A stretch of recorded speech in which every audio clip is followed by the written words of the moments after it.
Bonjour, nous allons nous retrouver pour cette vidéo où nous allons parler de maximum en Python. Donc, nous allons programmer la fonction qui, étant donné une liste, renvoie l'élément maximum de la liste. Donc voilà les trois questions que nous allons aborder. Donc d'abord, effectivement, la première, c'est qui a une liste renvoie l'élément maximum de la liste. Mais ensuite, nous allons un petit peu euh, varier et nous allons faire deux autres questions. Donc la question 2 sera un maximum toujours qui renverra non seulement l'élément maximum, mais en plus un indice qui correspond à ce maximum. Et la question 3 qui sera la même chose, mais qui renverra la liste de tous les indices qui correspondent à ce maximum, dans le cas où le maximum, par exemple, peut être atteint plusieurs fois dans une liste. Il peut y avoir plusieurs fois l'élément maximum. Donc avant d'en arriver là, on, on va essayer de regarder un peu ce qui se passe un petit peu à la main. Si on prend une liste, donc prenons une liste dont par exemple 3, 10, 2, on peut prendre des nombres négatifs, moins 5 et 12. Donc ici, évidemment, on voit directement que l'élément maximum, c'est 12, mais ici, on va voir comment on pourrait faire un algorithme qui permet de le calculer. Donc pour ça, bah, il faut parcourir tous les éléments de la liste. Si on veut trouver le maximum d'éléments de la liste, il faut forcément passer en revue tous les éléments de la liste. Donc on va commencer par le premier, c'est 3. On va l'enregistrer dans une variable m. Donc au début, m égale 3. Ensuite, on va tomber sur 10. Mais 10, il est plus grand que notre variable m qui était juste le premier élément. Donc en fait, on va changer cette variable-là, m. Elle vaudra maintenant 10. Ensuite, on va passer au troisième élément. Oui, mais le troisième élément, c'est 2. Mais on a déjà une valeur qui est 10, donc 2 étant plus petit que 10, ça ne nous intéresse pas, donc m va rester égal à 10. Puis après, on va tomber sur moins 5, mais moins 5, encore une fois, il est plus petit euh, que, que 10, donc il ne va pas nous intéresser, donc m va encore valoir 10. Et enfin, m égale 12. Ah oui, mais 12, cette fois-ci, c'est plus grand que m, donc c'est plus grand que la plus grande valeur qu'on a trouvée pour l'instant, donc on va changer m égale 12, et on renverra, du coup, la valeur 12, notre réponse finale. Alors maintenant, il faut se dire, mais comment on programme ceci? Comment on accède aux éléments déjà d'une liste? Ici, on a une liste. Il faut se rappeler que quand on a une liste, on accède aux éléments en faisant L crochet l'indice. Il faut bien se rappeler que ici, ce qu'on met, c'est l'indice. Et là, c'est l'élément. Et ça renvoie, L crochet de ça renvoie l'élément de la liste qui a cet indice-là. Donc l'indice, par exemple, si on met L crochet 0, eh ben, ça renvoie le premier élément. Alors, il faut se rappeler qu'en Python, les listes commencent à 0, donc L crochet 0, ici vaudra 3. L de 1, après vaudra 10. Puis L de 2 est égal à 2. L de 3 est égal à moins 5. Et L de 4 est allé et vaut 12. Et attention, il n'y a pas de L de 5. Si vous faites L crochet 5, ça vous donnera un out of range parce qu'il n'y a pas, on ne peut pas, il n'y a pas d'élément après le 4, L crochet 4, l'indice 4 est le dernier indice. Ici, du coup, si on appelle i l'indice qu'on va utiliser, en général on l'appelle L crochet i, et ben ici il va varier entre 0 et 4. Et ici 4, c'est pourquoi 4? C'est qui ce 4? C'est c'est le nombre d'éléments de la liste, ici 5, moins 1. Donc ici le dernier élément de de la liste, il a toujours pour indice A pour indice la longueur de la liste, donc len de L, moins 1. Et donc si on fait une boucle for i in range len de L, ça il faut se rappeler où, dans quel ensemble va varier i. La première valeur que va prendre i c'est 0, et la dernière valeur que prendra i, attention c'est pas len de L, c'est len de L moins 1. Et donc ici ça correspondra bien au dernier indice qui est là. Donc là on a tout ce qu'il faut pour programmer maintenant notre fonction maximum. Et donc, on va le faire. Donc, cette fonction maximum, bon, comme on l'a défini, c'est avec le mot-clé def. Ça, on nous dit que ça va paraître une liste, donc on va faire L.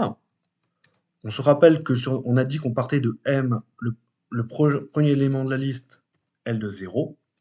Et après, ben, du coup, on peut parcourir tous les éléments de la liste en faisant varier l'indice entre 0 et len de L moins 1, donc avec un for i in range len de L. Et à chaque fois, on compare L de i à M. If on a trouvé un élément plus grand que M, supérieur ou égal peut-être, comme vous voulez, eh bien, on actualise M en disant que M égale L de I. Et sinon, sinon on a dit qu'on ne changeait pas M, donc sinon il n'y a rien à faire. Et donc, voilà. Et donc à la fin, notre boucle for, une fois que la boucle for sera finie, M vaudra le plus grand élément de la liste. Donc à la fin, il n'y aura plus qu'à faire return M. Attention à ne pas mettre le return indenté. Si vous mettez le return indenté là, eh bien, quand I vaudra 0, il regardera si L de I est plus grand que M, et si oui, il actualisera M, et à la fin, il renverra M. Rappelez-vous, quand vous mettez un return, ça arrête la fonction. Donc ici, la fonction elle va s'arrêter dès la première valeur de la boucle for, donc dès que I égale 0. Alors, donc vous allez renvoyer une valeur qui n'est pas forcément le maximum parce que vous n'aurez pas encore parcouru toute la liste. Donc c'est une fois que vous avez parcouru toute la liste que la fonction vous renvoie, que grand M vaut le maximum, et donc c'est à ce moment-là qu'il faut renvoyer la liste M et pas avant. Et là, on a créé notre fonction. Donc, on va l'exécuter. Et rappelez-vous, quand vous faites une fonction, il faut toujours la tester. Donc, si on fait maximum d'une liste, 1, 2, 3 par exemple, eh bien ici, on voit tout de suite que son maximum égale à 3. Alors, une façon de tester ça, c'est de voir est-ce que c'est égal à 3. Donc, on peut mettre un double égal, 3, et, ainsi, donc ça, c'est un booléen. Si ça renvoie à 3, ça fait est-ce que 3 égale 3, et ça vous renverra vrai. Une façon de voir, c'est que si on veut détecter une erreur, on va mettre le mot-clé assert. Ainsi, si jamais le maximum n'est pas égal à 3, cet assert-là va vous faire une erreur. Donc ici, on va l'exécuter, et là, vous voyez, ça vous dit qu'il n'y a pas d'erreur, parce que le maximum a bien valu 3. Par contre, si on avait pensé que le maximum valait 4, eh bien, là, ça vous dit que cette ligne-là vous donne une erreur, parce qu'il n'a pas trouvé 3 pour le maximum. Donc, une façon de tester si votre fonction fonctionne bien, eh bien, c'est d'écrire plusieurs fois ceci avec différentes listes. Donc là, si on prend une liste à un élément, la liste où il n'y a que 2, je pense que le maximum vaut 2. Je peux aussi essayer des éléments négatifs. Si je prends une liste avec que des éléments négatifs, vérifier si le maximum fonctionne bien. Ici, le plus grand, c'est moins 1. Et j'exécute tout ça, et là, il n'y a pas d'erreur. Et donc, ça finit la première question. Donc maintenant, on va passer à la deuxième. Donc la deuxième, c'est quoi? C'est écrire une fonction à maximum 2 à un paramètre qui renvoie l'élément maximum de la liste et un indice correspondant à ce maximum. Donc ici, je vais faire un copier-coller, on va essayer de réfléchir à qu'est-ce qui change. Donc déjà, la fonction, on l'appelle maximum 2. Ici, comment on va faire? Eh bien, on va faire pareil. On va partir d'une valeur. Dès qu'on trouve une valeur plus grande, on va actualiser M. Seulement, si on trouve une valeur plus grande, c'est que le L de I, c'est-à-dire l'élément de la liste était bien plus grand que M, mais du coup, le I jouait un rôle particulier parce que I, c'est l'indice qui nous a permis d'avoir ce maximum. Donc ici, cet indice, je vais l'appeler I0, je vais le stocker. Vous voyez, ici, I, il m'a permis d'atteindre M, il m'a permis d'atteindre la variable grand M, et donc je le stocke. Et à chaque fois que je trouve une valeur plus grande, j'actualise maintenant deux choses, la variable M et l'indice. Donc ici, on peut se noter un petit commentaire, I0 et l'indice est un indice, pas unique, un indice tel que L de I0 égale M. Comme ceci, à la fin, eh bien, à la fin, on veut renvoyer l'élément maximum de la liste, donc c'est toujours M, ça ne va pas changer. Mais par contre, ici, il faut que je renvoie I0, qui est un indice qui a atteint ce maximum. Voilà, et c'est quasiment tout, hein, il n'y a pas grand-chose qui change par rapport à la fonction présente. Donc pareil, il faut l'afficher. Donc si je prends une fonction maximum 2, Et je vais mettre une liste 1, 2, 3, 2, 3. Donc ici, le maximum, on voit bien, alors peut-être plutôt mettre 5 et 5. Donc ici, je vois que le maximum, c'est 5, et il y a deux indices qui atteignent le maximum, et ça doit renvoyer un des deux, puisque 5, il est atteint deux fois dans la liste. Donc si j'essaye, donc ça me renvoie le couple 5-4, donc 5 c'est bien la plus grande valeur, et 4 c'est un indice où 5 est atteint, donc ici effectivement, ici, cette liste elle a 5 éléments, et le dernier a pour indice 4. Donc ça m'a bien renvoyé une liste, un couple, pardon, dont le premier élément est le maximum, et dans la deuxième valeur est eh bien, le, euh, un indice qui atteint. Attention, ici l'indice il n'est pas unique, donc si la fonction elle avait envoyé 5, 2, parce que 5 il a pour indice 2 quand je regarde le troisième élément de liste, ou 5 a pour indice 4 quand je regarde le dernier élément de liste, donc ça avait renvoyé 5, 2, ça aurait été tout à fait valable. Attention, si vous mettez L de I strictement plus grand que M, et que vous partez du plus grand élément ici qui est 10, là vous allez avoir une erreur. Ah, je ne l'ai pas exécuté. Ici, vous allez avoir une erreur. Pourquoi vous avez une erreur? Parce que vous êtes parti de grand M qui valait la première valeur de la liste, et vous avez parcouru la liste à la recherche d'éléments strictement plus grands que M. Mais ici, comme on est parti de 10, eh bien, vous n'avez jamais trouvé de L de I qui dépassait M, donc vous n'avez jamais stocké I de 0 égale I. Cette ligne-là n'a jamais eu lieu parce que ce if-là n'a jamais été atteint. Dans ce cas, mettons, vous avez envie de mettre strictement ici, ça peut marcher, mais ici, il faut définir dès le départ un I0. Ici, I0, il correspond à l'indice de M, et donc, vous le définissez à 0. Ainsi, là, eh bien, ça vous renvoie bien 10, 0, parce que au début, vous avez défini I0 égale à 0, et vous n'avez actualisé I0 et M que si vous avez trouvé des éléments strictement plus grands. Mais si vous n'en trouvez jamais, eh bien, c'est que c'est directement M le plus grand élément et 0 l'indice. Donc attention, si vous mettez, suivant que vous mettez des strictement ou des larges, des inégalités larges, il faut peut-être un petit peu adapter votre algorithme. Voilà. Et enfin, dernière question. Donc une fonction maximum donc toujours, euh, sur renvoyer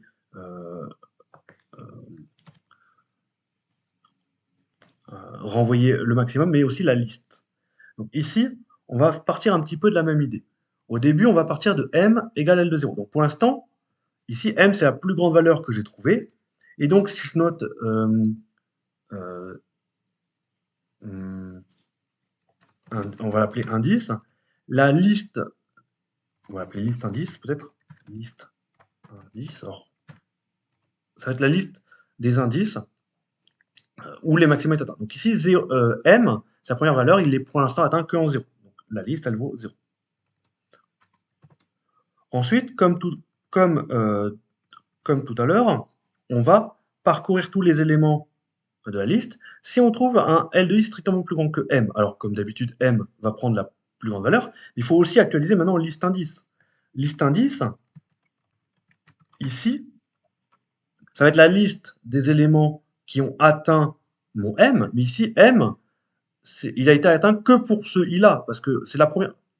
Parce que L de I, il est strictement plus grand que M, c'est-à-dire qu'on n'avait jamais rencontré un élément aussi grand que L de I. Donc pour l'instant, il n'y a que I qui fait ce maximum.